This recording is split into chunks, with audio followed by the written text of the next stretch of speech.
Europe जाना चाहते हैं लेकिन पैसे नहीं हैं, पैसे हैं तो ट्रैवल हिस्ट्री नहीं है, जिसकी वजह से किसी भी शेंजन या इवन यूरोपियन कंट्री का वीज़ा नहीं मिल रहा। तो अब किया क्या जाए? पाकिस्तान के हालात ऐसे हैं कि यहाँ पर अब हाथ से हाथ धरा बैठा नहीं जा सकता। आज एक ऐसी कंट्री के बारे में आपको बताने जा रहा हूँ जिसका आप सिर्फ 2 साल के अंदर पासपोर्ट हासिल कर सकते हैं, और बगैर किसी इन्वेस्टमेंट के, बगैर कारोबार के, इवन के बगैर शादी के आप सिर्फ 2 साल में पासपोर्ट हासिल कर सकते हैं।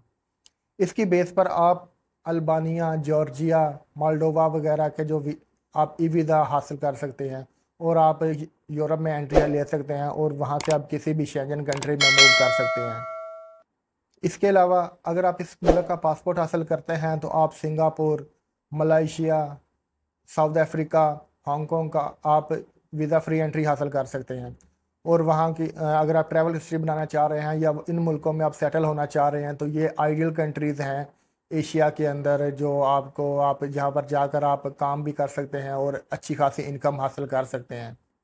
आज जिस कंट्री के बारे में आपको बताने जा रहा हूँ उस कंट्री का आप 30 दिन का वीज़ा इनिशियली लेकर आप वहाँ पर जा सकते हैं। फ़्लाइट्स इजीली मिल सकती हैं, आप वाया दुबई या वाया कतर या वाया सऊदी अरब कहीं से भी, या इवन के वाया तुर्की भी आप जा सकते हैं।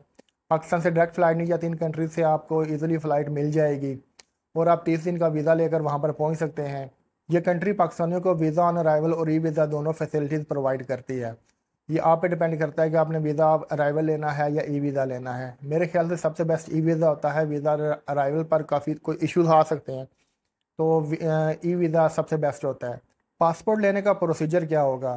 प्रोसीजर ये होगा कि आपने 30 दिन का वीज़ा लेके जाना है। जब आप पहुंच जाएंगे तो आपने वहाँ पर पहुंचने के साथ साथ 2 से 3 दिन के अंदर अंदर या विद इन जो आपका 30 डेज होगा विजिट होगा उसके अंदर आपने 6 या 9 माह की जो पीआर होती है, टीआरसी होती है, सॉरी उसकी बात कर रहा हूँ, टीआरसी की बात कर रहा हूँ, वो आपने अप्लाई करनी है।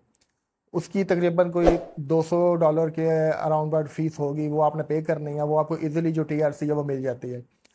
कोई ख़ास क्वेश्चन नहीं होता। अगर वो पूछते हैं मैं आप टीआरसी या मज़ीद स्टे क्यों करना चाह रहे हैं, तो आप कह सकते हैं कि मुझे ये कंट्री बहुत अच्छी लगी है और मैं कुछ अर्सा मज़ीद स्टे करना चाह रहा हूँ।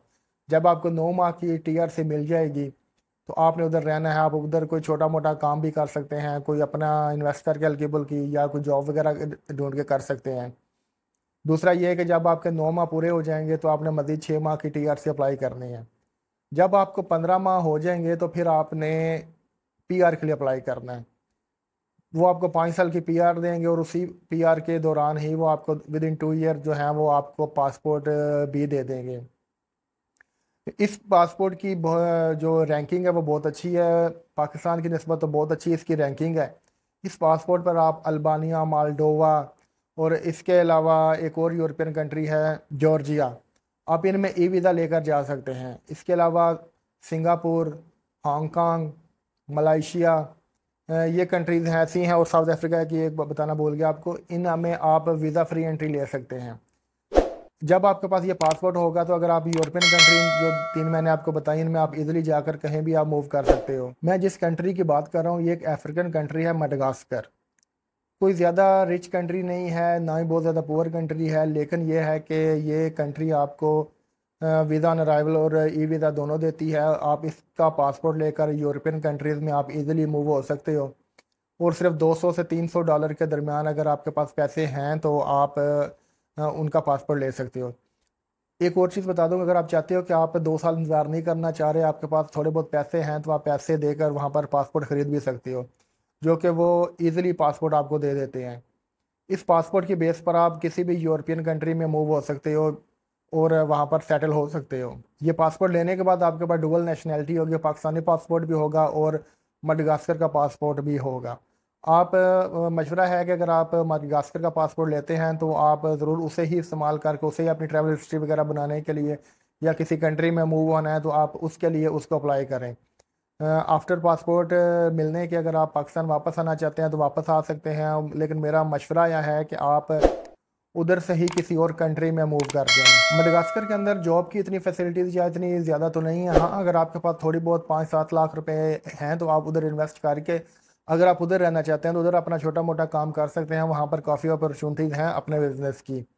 वहाँ के लोग बहुत कोऑपरेटिव हैं, इसमें कोई डाउट नहीं है कि तो वो पुअर कंट्री है, लेकिन लोग बहुत अच्छे हैं और आपको बिजनेस अपॉर्चुनिटी अच्छी मिलेंगी, क्योंकि वो लोग इन्वेस्टमेंट को वो जो है वो काफ़ी वैल्यू देते हैं और आपको खुशामदीद कहेंगे अगर आप इन्वेस्ट करते हो। पाकिस्तान इंडिया से अगर आप जाते हो तो आपके लिए बेस्ट कंट्री है। पासपोर्ट लें, अगर आप वहाँ से नहीं जाना चाह रहे तो आप उधर ही इन्वेस्ट करके रह सकते हैं। अदरवाइज़ मेरा मशवरा है कि अगर आप पासपोर्ट लेते हैं तो आप ई वीज़ा अल्बानिया का, जॉर्जिया का या मालडोवा का लेकर आप उधर मूव हो सकते हैं। और उन कंट्रीज से, क्योंकि वो यूरोपियन है, तो आप इजीली जो शेंजन कंट्रीज़ में आप मूव हो सकते हैं। अच्छा, एक और चीज़ बता दूंगा, मडगास्कर का जो आप वीज़ा आपको मिलेगा, तो जो अब आपको इसके लिए आपको डॉक्यूमेंट्स क्या रिक्वायर्ड हैं। जस्ट आपका पासपोर्ट रिक्वायर्ड है, इसके अलावा होटल बुकिंग रिक्वायर्ड है, इसके अलावा रिटर्न टिकट रिक्वायर्ड है, और एक और चीज़ है जो आपने एयरपोर्ट पर शो मनी करनी है। और ये चार चीज़ें आपके पास होंगी तो आपको इजीली मिल जाएगा वीज़ा। इसमें कोई ज़्यादा रॉकेट साइंस या इतने कोई टफ डॉक्यूमेंट्स, हार्ड डॉक्यूमेंट्स नहीं हैं जो आप नहीं कर सकते। आप इजीली जो हैं वो कर सकते हैं। अगर आपके पास 500 से $1000 हैं तो आप इजीली वहाँ पर दिखाकर एयरपोर्ट पर वो आप ट्रैवल कर सकते हैं और आपको कोई रोकेगा नहीं।